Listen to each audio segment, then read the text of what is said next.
I have done it. 40 degrees with 12 volt AC.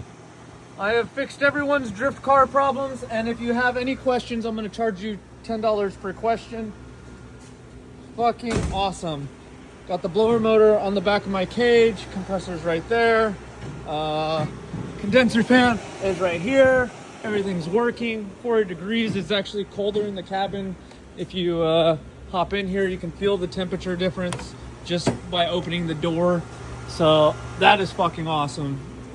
That is super rad. I can't even believe this piece of shit has AC.